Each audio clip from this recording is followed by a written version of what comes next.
9வது பார்வையினாலே குரு பகவான் உங்களை பார்க்கிறாரு. ரொம்ப விசேஷம். அதுவே மட்டும் இல்லைங்க, குரு உச்சமா உட்கார்ந்துருக்காருங்க உங்க ராசினால. லைஃப்ல என்ன அச்சீவ் பண்ணணும்னு நினைக்கிறீங்களோ அதெல்லாம் இந்த மாசம் நீங்க முயற்சி பண்ணலாம், உங்களால அச்சீவ் பண்ண முடியும்.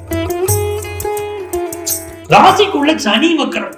சில நேரம் மனசு சில விஷயத்தை ஒரு உள்ள அழுகிறே வழியை சிரிக்கிறேன்னு சொன்னாங்க பாருங்க, அப்படி இருக்கும். ஏதோ சில வருத்தங்கள்.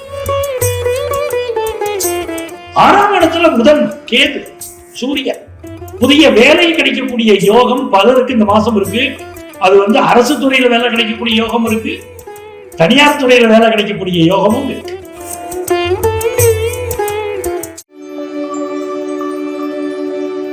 நிறைவான மனம், நல்ல குணம் உடைய அற்புதமான மனிதர்கள் மீனராசிக்காரர்கள்.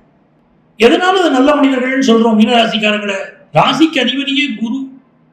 அந்த குரு பகவான் ஒருத்தருக்கு ஜாதகத்தை எடுக்கிறவங்க எடுத்த உடனே ஒரு லக்னத்துல குரு இருக்கார், ரொம்ப நல்ல மனிதருங்க அப்படிங்கிறோம்.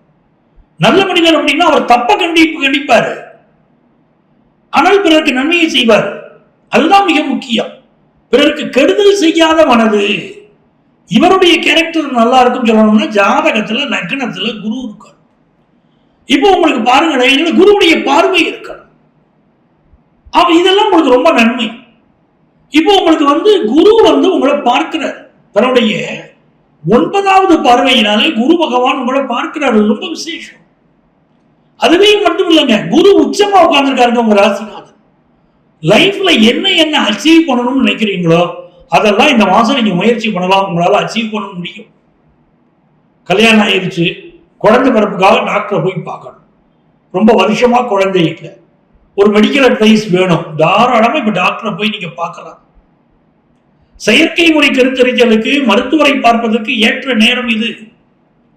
அவங்க கேட்குறீங்க சில பேர், சார் ஜோதிடத்தில் இதுக்கு பரிகாரம் கிடையாதா குழந்தை பாக்கியத்துக்கு? அற்புதமான பரிகாரங்கள் ஜோதிடத்தில் இருக்குங்க. குழந்தை பாக்கியத்துக்கு மிக நல்ல விஷயங்கள் இருக்கு. உங்களுக்கு குழந்தை பாக்கியமே இல்லைன்னு கைவிடப்பட்ட ஜாதகமாக இருந்தாலும், கைவிடப்பட்ட மனிதராக நீங்கள் இருந்தாலும், உங்கள் ஜாதகத்தில் சொல்லப்படக்கூடிய பரிகாரத்தை நீங்க கரெக்டா செய்தீங்கன்னா நிச்சயமா குழந்தை பாக்கியம் அமையும். சரியான பரிகாரத்தை எடுத்து செய்யணும், அவ்வளவுதான் விஷயம். எத்தனை வாரம் ஒரு கோயிலுக்கு போச்சுனாலும் போகணும், என்ன பரிகாரங்கள் சொன்னாலும் செய்யணும், கண்டிப்பா குழந்தை பாக்கியம் அமையும். இந்த வாரம் அப்படி பலருக்கு குழந்தை பாக்கியம் அமையக்கூடிய யோகம் இருக்கு. ராசிக்குள்ள சனி வக்கரம். சில நேரம் மனசு சில விஷயத்தை ஒரு உள்ள அழுகிறே வழியை சிரிக்கிறேன்னு சொன்னாங்க பாருங்க, அப்படி இருக்கும். ஏதோ சில வருத்தங்கள், சில மன அழுத்தங்கள் இருக்கும். நீங்க அதை கண்டு துவண்டு போகக்கூடாது. அதை ஜெயிச்சுக்கிட்டு நீங்க வந்துடுவீங்க. உங்களுடைய திறமைகளை வெளிப்படுத்த அற்புதமான நேரம் இருக்கு. உங்களுக்கு ஒரு பாடல் திறமை நிறைய, இப்ப உங்களுக்கு அந்த பாடல் திறமையை வெளிப்படுத்தக்கூடிய வாய்ப்பு வரும். நீங்களே ஒரு சினி ஆர்டிஸ்டா இருக்கீங்க, நல்ல வாய்ப்புகள் வரும். இல்ல உங்களுக்கு ஒரு டான்ஸும் தெரியும், பாட்டும் தெரியும், டான்ஸ்ல மட்டும் நீங்க பிரமாதமா இருக்கீங்க, நீங்கள் பாடல் பாடுவதற்கு நல்ல வாய்ப்புகள் வரும். அதுலயும் நீங்க பிரமாதமானவங்க உலகத்துல தெரிய ஆரம்பிக்கும். மீனராசிக்கு நல்ல நேரம்.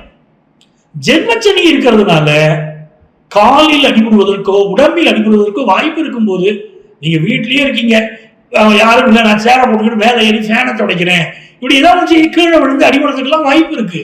அதுலதான் கவனமா இருங்க. வண்டி வாகனங்களை கவனமா போயிட்டு வாங்க, அதெல்லாம் நீங்க எடுத்துக்கிட்டீங்கன்னா போதும்.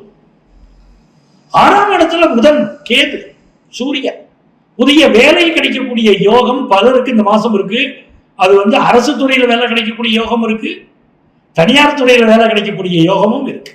ராசியில சனியும் 7ல சுக்கிரன் நீச்சமா இருக்கக்கூடிய இந்த காலகட்டத்துல நிறைய பேருக்கு திருமண வாழ்க்கை ஆல்ரெடி முடிஞ்சவங்களுக்கு அது சில கசப்புணர்வுகள் இருக்கலாம். மேரிட்டல் லைஃப்ல கொஞ்சம் பொறுமை காக்க வேண்டிய நேரமா நமக்கு இருக்கு. நிறைய பேருக்கு யங்ஸ்டர்ஸுக்கு கலப்பு திருமணம் செய்து கொள்ளக்கூடிய மாதமா இந்த மாதம் இருக்கும். புதிய வீடு மனை வாங்கக்கூடிய யோகம் பலருக்கு கூடி வருது. இதெல்லாம் நல்லா இருக்கு. எதுல நான் ரொம்ப கான்சென்ட்ரேட் பண்ணணும்னு நீங்க கேட்டீங்கன்னா, நீங்க கான்சென்ட்ரேட் பண்ண வேண்டிய விஷயம் ஹெல்த். 6ஆம் இடத்துல புதன், கேது, சூரியன் சேர்த்திருக்கக்கூடிய நேரத்துல சிலருக்கு எலும்புகளில் பிரச்சனையோ வயது சம்பந்தப்பட்ட பிரச்சனையோ ஏதோ ஒரு ஹெல்த் இஷ்யூ இருக்கும். அது அந்த ஹெல்த் இஷ்யூக்கு பூர்ணமான மெடிக்கல் அட்வைஸ் எடுக்கிறது உங்களுக்கு நல்லது. அதே மாதிரி உங்க ஜோதிடரை கன்சல்ட் பண்ணீங்கனாலும் அன்ஐடென்டிஃபைடு டிசீஸ் என்னன்னே கண்டுபிடிக்க முடியாத வியாதிகள் இருந்துச்சுன்னா உங்க அஸ்ட்ராலஜர் சரியான வழிகாட்டுவாரு, என்ன பரிகாரம் பண்ணணும்னு சொல்லுவாரு. அதுலயே நிறைய விஷயங்கள் சால்வ் ஆகிறதுக்கு வாய்ப்புகள் உண்டு. அப்போ மீனராசிக்காரங்களுக்கு நல்ல பினான்சியல் முன்னுக்குமான ஒரு எந்த குறையும் இல்லை. நல்ல நல்ல விஷயங்கள் எல்லாம் உங்க ஃபேமிலியில கூடி வரக்கூடிய ஒரு அற்புதமான மாதம். நல்லவர்களின் துணை கிடைக்கும். உங்களுடைய வல்லமையும் நல்லா இருக்கும். உங்களுடைய நல்ல குணங்களையும் உலகம் பாராட்டும். அப்படி நல்ல மாசம், நல்ல ஆப்பர்ச்சுனிட்டிஸ் வரும். பயன்படுத்துங்க. புதிய ஆப்பர்ச்சுனிட்டிஸ் வரும். இந்த மாதத்துல உங்களுக்கு அதிர்ஷ்டங்கள் பெருகு. நீங்க வழிபட வேண்டிய தெய்வம் பிரத்தியங்கரா. பிரத்தியங்கரா தேவியை இந்த மாதம் வழிபடுங்கள். அதே மாதிரி விநாயக சதுர்த்தி வருது பாருங்க, அதையும் வழிபடு. விநாயகர் வழிபாடு மிகப்பெரிய வெற்றிகளை உங்களுக்கு கொண்டு வந்து கொடுக்கும். இது ஒரு நல்ல மாதமாக உங்களுக்கு அமைகிறது. இந்த ஆவணி மாதம் நம்ம ராசிக்குரிய பலன்கள் என்ன எல்லாம் பலன்கள் இருக்கு அப்படின்னு பார்த்துட்டோம்.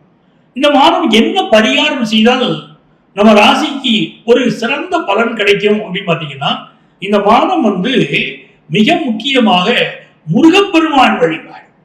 முருகனுக்கு ஒவ்வொரு செவ்வாய்க்கிழமையும் பாலாபிஷேகம் செய்து வழிபட்டாலும் மிக நல்ல பலன்கள். நமக்கு என்ன கோரிக்கை இருக்கோ அந்த விஷயங்கள் நடக்கும். உதாரணமா ஒரு பணம் கொடுத்துருக்கீங்க, அந்த பணம் திரும்ப வரல அப்படின்னா இந்த மாசம் என்ன பண்ணணும் அப்படின்னா, ஒவ்வொரு செவ்வாய்க்கிழமையும் முருகனுக்கு பாலாபிஷேகம் பண்ணி சகஸ்ரநாம அர்ச்சனை செய்யலாம். அப்படின்னா கொடுத்த பணம் திரும்ப வரும். அதற்கு ஒரு நல்ல பலனாக அமையும். அதே மாதிரி நிறைய நேயர்கள் கேட்குறீங்க, கணவன் மனைவிக்கு இடையில ஃபேமிலியில பிரச்சனை இருக்கு, இதுக்கு என்ன பரிகாரம் செய்தால் என்னுடைய கணவர் எனக்கு வசியமாவார், என்னுடைய மனைவியோடு எனக்கு டிஃபரன்ஸ் ஆஃப் ஒப்பீனியன், ஏன்னா அவங்க விரும்பவே மாட்டேங்கிறாங்க, எனக்கு அவங்களுக்கு இடையில ஒரு நல்ல உறவு இருக்கணுங்க, நான் என்ன செய்யலாம் எங்களுக்கு இடையில நல்ல உறவு வரும் அப்படிங்கிறவங்களுக்கு ஒரு தாந்திரிக பரிகாரம் சொல்றேன், அது செய்து பாருங்க. அதாவது ஒரு செவ்வாழை பழம் எடுத்துக்கிடணும். இந்த செவ்வாழை பழத்தை நான் சொன்னது செவ்வாய்க்கிழமை தான் அந்த பரிகாரத்தை பண்ணணும்.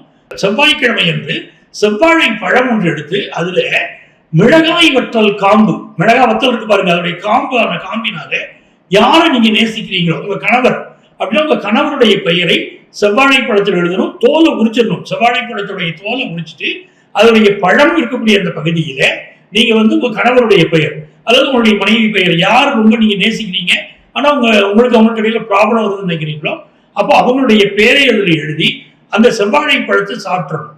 இப்படி தொடர்ச்சியாக 18 செவ்வாய்க்கிழமை பண்ணுங்க. நீங்கள் நேசிக்கக்கூடிய நபர் உங்களுக்கு வசியமாயிருவார். உங்களுடைய பிள்ளைகள் கருத்து மாறுபாடுகளோட இருந்தாலும் சரி, உங்க ஹஸ்பண்ட் இருந்தாலும் சரி, இல்லை உங்க ஒய்ஃப் இருந்தாலும் சரி, அவங்க பேரை நீங்க எழுதும்போது உங்களுக்கு அவங்க அப்படியே உங்களுக்கு நீங்க எப்படி நினைக்கிறீங்களோ அப்படியே உங்களுடைய வாழ்க்கையை மாற்றிக்கிட்டு உங்களுடைய அன்பா பழக ஆரம்பிப்பாங்க. இது செய்து பாருங்க. இந்த ஆவணி மாதம் இருக்கக்கூடிய நல்ல நல்ல விஷயங்களை ஏற்கனவே சொல்லியிருக்கேன். வரலட்சுமி விரதம், கோகுலாஷ்டமி, விநாயக சதுர்த்தி, அதாவது எதிர் உபாகர்மா, அப்படி நிறைய நல்ல விஷயங்கள் வருது. அதை கடைபிடியுங்கள்.